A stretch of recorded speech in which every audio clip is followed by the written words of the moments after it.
G'day boys and girls, welcome to another video on the Bird YouTube channel. And today we'll be looking at 10 maps that I think you'll find useful for GeoGuessr and hopefully can help you improve your skills. And yeah, let's get straight into it. Alright, the first map we have here is what style signs every country in the world uses if they use the sort of like the American style signs or the European style signs. So the countries in yellow sort of use sort of just more the American style signs, and the ones in red using the European style signs. So you can see as most of Europe use European style signs. Most of Africa do it. Down for like here we have Sweden, Finland, and Iceland and Poland. They use yellow but with a red border. So as you probably should know that. I didn't mention that in my tips videos before. A lot of Asia uses it, but what you want to pay attention to here is Southeast Asia, because they're a bit different. Thailand, Laos, Cambodia. Thailand and Cambodia are the same, but Laos is different, Vietnam's different. So you want to pay attention to that, as like Thailand and Cambodia just use the American style ones, but Laos uses just the European style ones. And yeah, in Indonesia, Malaysia is somewhat, but Singapore uses different to both of them, and Philippines uses different to Thailand and Cambodia. So yeah, that's another good thing to know too. And yeah, most of Southern Africa just uses the blue and red star signs. No, those star signs now too. And yeah, that's all I've got to say about that one. Alright, moving on. Now we have, this is a probably basic one, but you still should know it. What side of the road every country drives on? As you see, most of the world drives on the right, but there are still a few countries that drive on the left, as it's mostly in South Asia, South and sort of East Africa, a lot of Oceania, some of Southeast Asia too, some islands out there, and a few Caribbean countries, which they're not GeoGuessr anyway, and the UK and Ireland, and Malta, of course.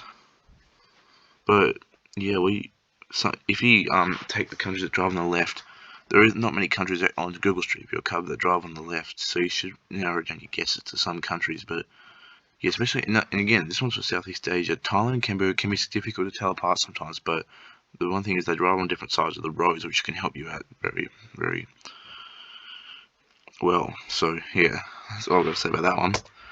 Next one we're going to have is which countries are covered on Google Street View. A dark blue means that they have mostly full coverage or a lot of coverage. Light blue means there's only partial coverage or limited coverage. And greens means there's like Trekker or some other coverage, or maybe almost no coverage even. So like in Europe, for example, you don't really want to guess in Belarus or Bosnia and Herzegovina or Moldova or Kosovo or Liechtenstein, because they really barely have any Google Street View, so you don't really want to guess there.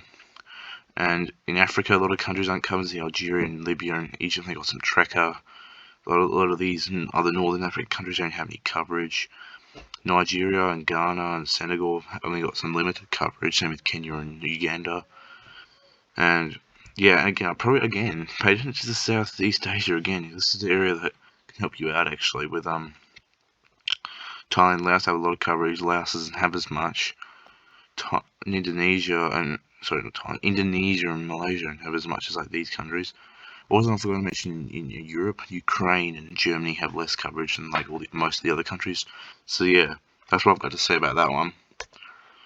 Alright, moving on, we have chevrons, which this one could help a lot actually. The chevrons, they could help a lot actually, because I've only learned my chevrons, but the best one I'll start with is the Swedish one, which actually is just in the Swedish flag colours, blue and yellow, so that's easy to remember. I like to remember Iceland, Ireland, Portugal, are all on the west side of Europe, so they have yellow and black chevrons all the same, but they're all on the west side of Europe. And to pair up Iceland with these two countries, Norway and Finland, they're Nordic countries. Sweden uses different, so they go with Iceland, so that's how I remember that. But then you have Spain and Portugal use different chevrons. Actually, for example, you have your UK and Ireland use different chevrons, so that's good to know. Some of these Eastern European countries use different chevrons, like Montenegro uses this very weird one, so yeah, that's good to know too. And yeah, chevrons can definitely help you out when you're playing competitive, or just on your own, just playing some maps. So yeah, that's a good thing to know too. Alright, next one is license plates in the USA, if you need rear and front or both. And as you can see, the ones in green, you need both rear and front, so the back and the front. But for blue, you only need rear plates, you don't need front plates, so no front plates in basically, excluding Texas and California, you can just draw a line across here, and basically all these countries, down here have no front plates. Anything that touches Texas and California, anything touches Texas basically, some parts around just have no front plates, and all these areas up here, and also this area up here. That basically is everything that touches Ohio. So that's a good thing to remember. Anything that touches Texas, anything that touches Ohio, no front plates needed. But in those Texas and Ohio, you do need front plates. So yeah, that's good to know too. But everyone else has need front plates. And here we are in Canada. In Canada, you have rear and front only in these three provinces, which is most of the coverage is down in these provinces. But 3 provinces, which is British Columbia, Manitoba and Ontario, they have rear and front plates. Oh, and same with New Brunswick as well. But in like Alberta and Saskatchewan and Quebec, you have no front plates. So that's good to know. That's good to know too. By the way, all this PowerPoint, this slideshow I've got here, it came from Zigzag. You should go check out his channel. Link in the description. I got this from him. So yeah, I'll leave this link to this thing in the description and Zigzag's channel too. So yeah, go check him out. He's a good YouTuber. But yeah, that's a good thing to know too for Canada. Right, next one we have here is pedestrian sign stripes. So pedestrian crossing signs. Sorry. Yeah, in Europe, basically every country has its unique pedestrian crossing sign. Some are similar, but they all have slight differences to each other. Some of the easy ones to recognise, like Polish ones with no dashes, but just a line behind the man. Spain's and Andorra's just have 8 dashes, so 8 zebras, whatever you call them, 8 zebras. This is the dashes when you get Greece, Austria, and Belgium. You only get that in those 3 countries. When the man has like a belt, this little white belt thing, that can only be found. If we go here, I think it's only found in just a few countries only. And also Switzerland actually is a good one to know. They have 7 dashes. The only country in Europe with zebras. They have 7 zebras. These zebra things. They have 7 of those things. And only a few countries actually have 3 zebras. That's Russia, Ukraine, Lithuania, and Estonia. Those 4 countries are good to know. And Belarus, but that's not in Street View. But yeah, so it's good to know those 4 countries have just 3 zebras. The Nordics do have slightly different, as Norway and Sweden have 4, Finland has 5 though, so that's how you tell it apart. Iceland actually has like their triangle, instead of being white, is yellow, so yes, it's worthwhile learning the pedestrian crossing sign in Europe, because they can definitely help you out at all. And also in Ireland, actually I forgot to say as well, they have a yellow diamond as their pedestrian crossing sign. UK barely has any pedestrian crossing signs, so that's how you can tell those 2 countries apart too.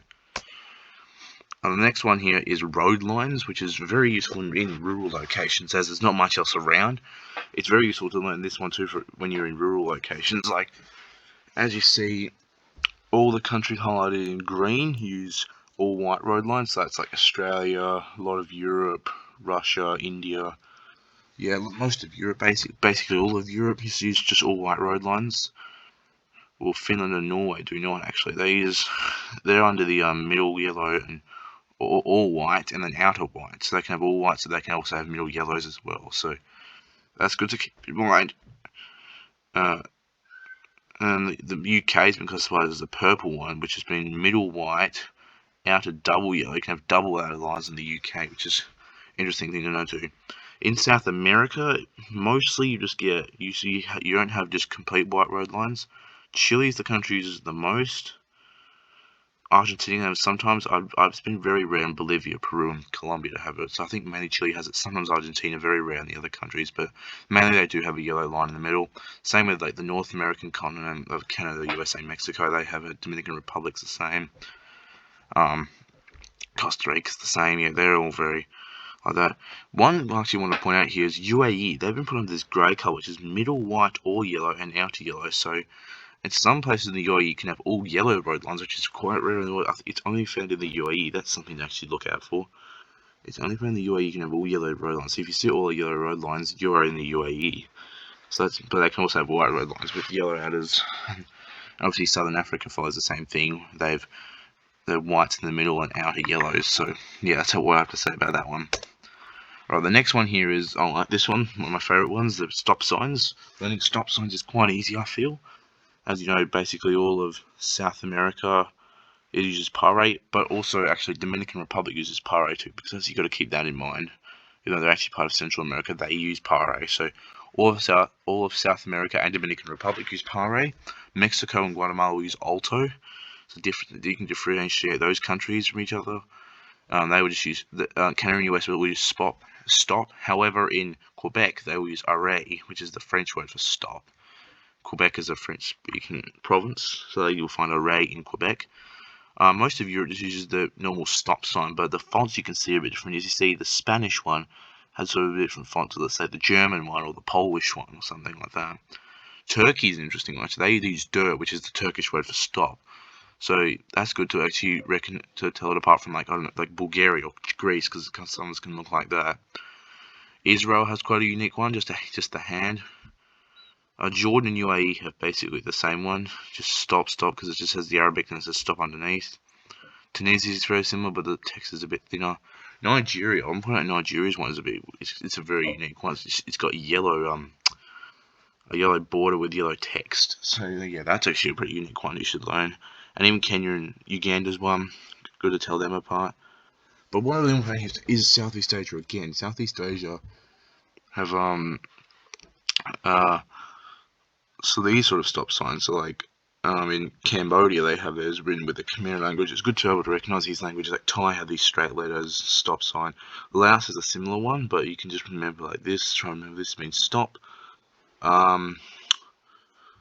Yeah, and I've just seen Bangladesh. They actually have a hexagonal stop sign, so that's good to know. I think this might be the only one in the world. All the ones have they're octagonal, but this one's hexagonal, so that's interesting to know. Malaysia uses Berhenti. This is the Malaysian word for stop. Sorry. Japanese uses a triangle as their stop sign. So yeah, there are lots of stop signs you can learn. You can have a look at this. Again, I'll link it down below. You can check all these things out. And yes, move on to the next one. And I think this will be the last one actually. It will be the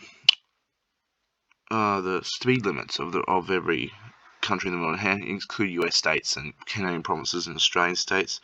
And yeah, for example, actually in Australia, every country speed limit is 110. However, in the Northern Territory, you can go up to 130. So if you're in Australia but you see 130 speed limit sign, you are for sure in the Northern Territory. So, for example, that's good to know. Southeast Asia is not too distinguishable. In